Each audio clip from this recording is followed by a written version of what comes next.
Video आपके लिए बहुत ही इंपॉर्टेंट होने वाली है क्योंकि इस वीडियो में है ना हम वो वाले क्वेश्चन लिए हैं कि जो लगभग सभी लोगों को दिक्कत करते हैं। जैसे आपके सामने ये क्वेश्चन लिखा हुआ है कि एक आदमी 680 रुपए में एक मोबाइल फोन बेचता है और कुछ हानि उठाता है। यदि उसने 1070 में बेचा होता तो उसका लाभ पूर्व की हानि का 2 गुना होता।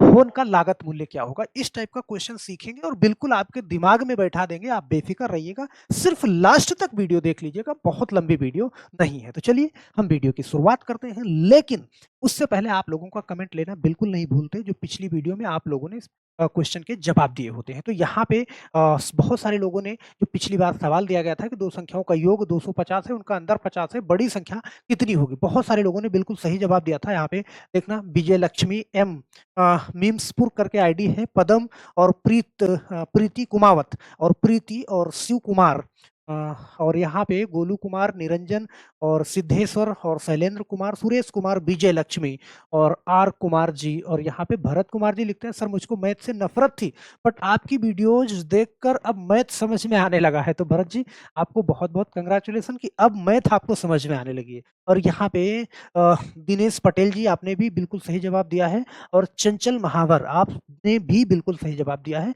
बहुत सारे लोगों ने बिल्कुल सही जवाब दिया। तो चलिए हम आगे की बात करते हैं और आज का पहला सवाल लेते हैं। पहला सवाल बड़े ध्यान से देखिएगा कि कह रहा है एक आदमी 680 रुपया में एक मोबाइल फोन बेचता है, ऐसे समझना, सही है, और कुछ हानि उठाता है।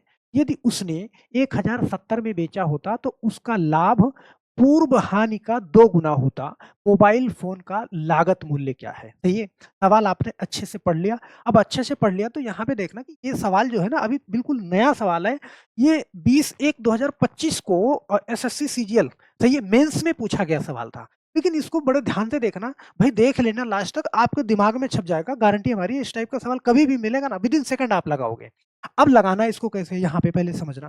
पहले इस सवाल की प्रकृति को आप समझ लो। ऐसे समझो, हम कहते हैं कि एक, मान लो कोई वस्तु है कितने की, 500 रुपए की। ऐसे कोई सामान है 500 रुपए का। अब 500 रुपए का सामान है, मान लो अगर इसको 400 रुपए में बेचा जाए, कितने में? 400 रुपए में। तो ऐसे समझना कि आप कहोगे सर अगर 400 में बेचा जाए तो यहाँ पे 100 रुपए की क्या होगी? हानि होगी, सही है। अगर हम कहें यही सामान 700 रुपए में बेच दिया जाए तो आप कहोगे अब यहाँ पे कंडीशन अलग हो गई, अब यहाँ पे 200 रुपए का क्या होगा? लाभ होगा। क्या इतनी बात समझ में आ रही है? मैंने कहा 500 रुपए का सामान है और 400 में आपने बेचा तो 100 रुपए आपको नुकसान हो रहा है, लेकिन 700 में अगर आपने बेचा तो यहाँ पे 200 रुपए का फायदा हो रहा है। क्या इतनी बात सही है? तो मैं कह सकता हूँ इस बात को, मैं क्वेश्चन बना सकता हूँ कि एक वस्तु को 400 रुपए में बेचने पर होने वाली हानि, सही है, से 700 रुपए में बेचने पर होने वाला लाभ इसका 2 गुना है। क्या इतनी बात सही है? सही है ना?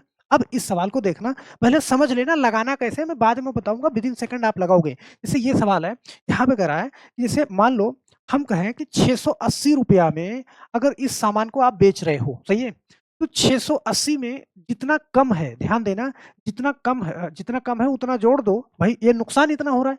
तो 1070 रुपए में बेचने पर इसी के 2 गुने के बराबर लाभ होता है। तो लाभ इसमें से अगर इसको माइनस कर दोगे तो ये कंडीशन बनेगी या नहीं बनेगी? आप ये ना समझ में आए तो घबराना नहीं, ऐसे नहीं लगाना, मैं आपको बेसिक समझा रहा हूँ, सही है। अब यहाँ पे देखो, हम कह रहे हैं 400 में आप 100 रुपया हानि वाला क्या कर दो, जोड़ दो, तो आप 500 पे पहुंच जाओगे। तो यहाँ पे 680 में ये हानि हमने जोड़ दिया, सही है, तो हम मूल्य पे पहुंच जाएंगे। आप 700 रुपए में 200 रुपया घटा दोगे, फिर यहाँ पहुंच जाओगे। इसका मतलब 1070 में हम 2x घटा देंगे तो वहीं पहुंच जाएंगे, सही है। अगर आप इसको हल करोगे तो ऐसे समझना कि देखना, यहाँ पे प्लस x और बराबर 1070, ये तो है। अब इस 680 को उधर मैंने भेजा तो ये 680 माइनस में जाएगा, और इस माइनस 2x को इधर लाए तो ये क्या हो जाएगा? प्लस 2x, सही है। तो 2x और x ये क्या हो जाएगा? यहाँ पे आप कहोगे सर ये 3x बराबर 1070 में से 680 घटाओगे तो यहाँ पे क्या होगा? 390 आ जाएगा। तो x की वैल्यू क्या आएगी? 390, और बटा में कितना? 3। तो यहाँ पे क्या आ जाएगा? देखो 13 3 39, क्या हो जाएगा? x की वैल्यू कितना हो जाएगा? 130 आ जाएगा, सही है। x की वैल्यू मतलब यहाँ की वैल्यू को हमने निकाल लिया। ऐसे समझना कि 680 प्लस x, अगर हम कहें तो 680 और प्लस में x की वैल्यू कितना 130, तो कितना आ जाएगा, ये हो जाएगा 810, ऐसे समझना, सही है। और यहाँ की वैल्यू देखो 2x है तो 130 गुणे 2 कितना 260, अगर 1070 में हम 260 घटाएंगे तब भी हमारे पास क्या आएगा 810 आएगा, सही है। तो सिर्फ मैं ये सवाल आपको समझा रहा था, आप बेफिक्र रहिएगा। आप अगर इस सवाल को समझ गए हैं तो अब लगाना कैसे है मैं उस तरीके पे चलता हूँ। ये तो रहा आपका बेसिक तरीका, सही है।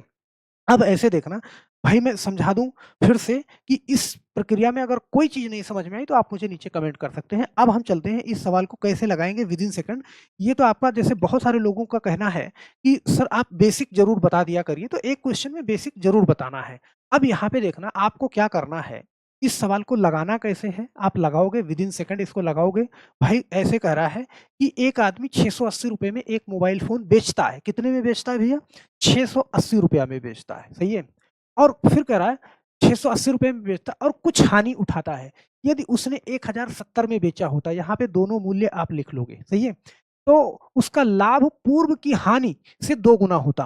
अगर 680 में बेचता तो ऐसे समझो कि 1 रुपए का उसको नुकसान हो रहा है, तो 1070 में बेचता तो इसका 2 गुना उसको लाभ होता, यहाँ पे क्या 2 रुपए का उसको फायदा हो रहा है, ऐसे आप लिख लोगे। सिर्फ ऐसे आपको क्या कर देना है, गुणा कर देना है। देखो 680 का 2 में गुणा करोगे तो 2 शून्य शून्य, 2 अठे 16 के 6 हासिल 1 और 2 छंग 12 और 1 13, ये 1360 और प्लस एक का इसमें गुणा करोगे 1070 में तो 1070 हो जाएगा। और बटा में देखो 2 और 1 3 से आप डिवाइड कर दोगे तो यहाँ पे देखना क्या हो जाएगा 0 और 7 6 13 के 3 हासिल 1 और ये 3 और 1 4 और ये 2 2430। आप 3 से डिवाइड करोगे 2430 को तो ये हो जाएगा 3 अठे 24 और 3 एक के 3 810। ये आपका राइट आंसर हो जाएगा सी वाला। इस तरीके से आप इसको लगाओगे, सही है।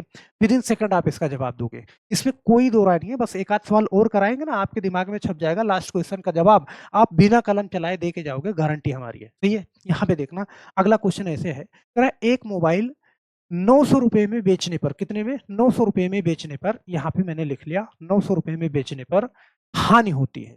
यदि वही मोबाइल 1200 रुपए में बेचा जाता तो लाभ हानि का 2 गुना होता, सही है। तो यहाँ पे अगर इसी को 1200 रुपए में बेचते तो जो इसका लाभ होगा, अगर हानि 1 रुपए की हो रही है तो लाभ कितना होता 2 रुपए का होता। यहाँ से आप ऐसे गुणा कर दो भैया, स्पीड में लगाओगे 9 दूना 18, यहाँ पे 1800 हो गया प्लस 12 का 1 में गुणा करोगे तो कितना 1200 और बटा में क्या करोगे 2 और 1 कितना 3 करोगे। तो ध्यान ध्यान देना 1800 और 1200, तो 1800 1200 कितना 3000 और बटे में 3 करोगे ना तो आपका आएगा कितना 1000 आएगा। मूल्य बहुत आराम से निकाल लोगे, 1000 उस मोबाइल का रेट था, सही। इतनी बात समझ में आई, मुझे लगता है कि ये चीज आपको समझ में आई हो, सही है। अब यहाँ पे देखो एक सवाल और लेते हैं ना कि आपके मन का डर निकल जाए। ये सवाल आपके मेमोरी में सेव होना चाहिए, कभी भी दिखे ना विद इन सेकंड आप इसको लगा के देखना। इस सवाल को बड़े प्यार से कह रहा है, एक वस्तु 360 रुपए में बेचने पर हानि होती है, मतलब 360 रुपए में बेचता है तो कुछ ना कुछ उसको नुकसान होता है। फिर यहाँ पे करा यदि उसे 540 में बेचा जाता है तो लाभ जो होता है हानि का 3 गुना होता है, सही है। लागत मूल्य ज्ञात करें, तो पहला मूल्य क्या है 360 और दूसरा मूल्य क्या है 540। अब यहाँ पे करा है, इस लाइन को बड़े ध्यान से पढ़ना कि जो लाभ होता है हानि का 3 गुना होता है। लाभ अगर यहाँ पे हानि अगर 1 रुपया है तो लाभ कितना होगा 3 रुपए का, इसका 3 गुना होगा, सही है। अब यहाँ से देखो क्या करोगे, आप गुणा कर दोगे इसमें 3 का 360 में और 1 का, तो 360 में करोगे तो यहाँ पे क्या आएगा 1080 और प्लस, सही है, ये 540 और बटे में अब क्या करोगे, ध्यान देना बटे में 3 और 1 जोड़ के क्या करोगे 4 करोगे, तो ये क्या आ जाएगा 1620 आएगा और बटे में 4 करोगे तो आंसर आपका कट के क्या आ जाएगा 405 आ जाएगा। बहुत आराम से ऑप्शन नंबर बी लगा लोगे, बोलो लगा लोगे ना। थोड़ा सा ये सवाल कभी कभी बदल के देता है, कैसे देता है, सब कुछ यही रहेगा, वो परसेंटेज में आपसे पूछ लेगा। जैसे ऐसे देखना, ये वाला सवाल देखना, एक घड़ी 800 रुपए में बेचने पर 20% की हानि होती है, ठीक है। यदि उसे 1100 रुपए में बेचा जाता है तो लाभ हानि का 2 गुना होता है। बड़े ध्यान से देखना, बात वही है, सिर्फ थोड़ा सा आपको गुमराह कर रहा है। यहाँ पे देखो कर रहा है 800 रुपए में बेचने पर, ऐसे समझना एक घड़ी 800 रुपए में बेचने पर कितना 20% का क्या हो रहा है नुकसान हो रहा है, सही है। और फिर कह रहा है यदि उसे 1100 रुपए में बेचा जाए तो उससे 2 गुना, सही है, हानि का 2 गुना लाभ होता है। तो मतलब 20% हानि हो रही है तो लाभ कितना होगा 40% का होगा ना, मतलब ये अनुपात ही तो है। अगर इसको काटोगे तो 20 एक्के 20 और 20 दूना 40, 1:2, फिर वही कंडीशन हो गई। बात समझ रहे हो? इस तरीके से। तो 2 का 800 में गुणा करोगे कितना भैया? 1600, और प्लस ये कितना? 1100, और बटे में कितना करोगे? 2 और 1 3। तो 1600 और 1100 कितना? 2700 बटा में 3 करोगे तो आपका आंसर क्या आएगा? 900 आ जाएगा। बहुत आराम से आप इसको कर लोगे, आपका नंबर डी वाला सही हो जाएगा। तो इस टाइप का सवाल अगर आएगा, परसेंटेज में पूछेगा फिर भी आप कर लोगे, उस तरीके से पूछेगा फिर भी आप कर लोगे, गुना में पूछेगा फिर भी। बस ये रटना नहीं है, 2 1 3 हर बार नहीं करना, सही है? अगर 3 गुना कहेगा तो ये 3 और 1 4 हो जाएगा, 4 गुना कहेगा 4 1 5 हो जाएगा। नीचे उतने से डिवाइड करना है। मैं आशा करता हूँ कि ये चीज़ आप समझ गए हो। अगर समझ गए हैं तो फिर मेरे एक क्वेश्चन का जवाब आप ज़रूर दे के जाइएगा। मुझे नहीं लगता कि इसमें बहुत ज़्यादा मशक्कत करनी पड़ेगी, आपको कॉपी पेन भी नहीं उठाना पड़ेगा, अगर आपने ये वीडियो अच्छे से देखी है। तो एक बार पढ़ना इस सवाल को कि एक वस्तु 400 रुपए में बेचने पर हानि होती है।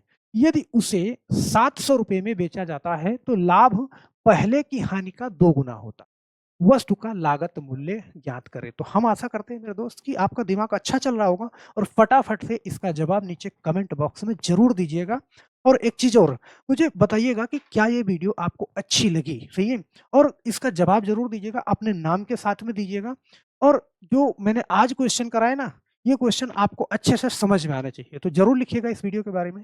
तो फिर हम मिलते हैं नेक्स्ट वीडियो में। अगर चैनल पे नए हैं, तो चैनल को सब्सक्राइब ज़रूर कर लीजिएगा, और पुराने हैं तो लाइक करना और कमेंट करना बिल्कुल नहीं भूलिएगा। तो बस आज के लिए सिर्फ इतना ही, फिर मिलते हैं हम नेक्स्ट वीडियो में, तब तक के लिए आप सभी लोगों का बहुत-बहुत धन्यवाद।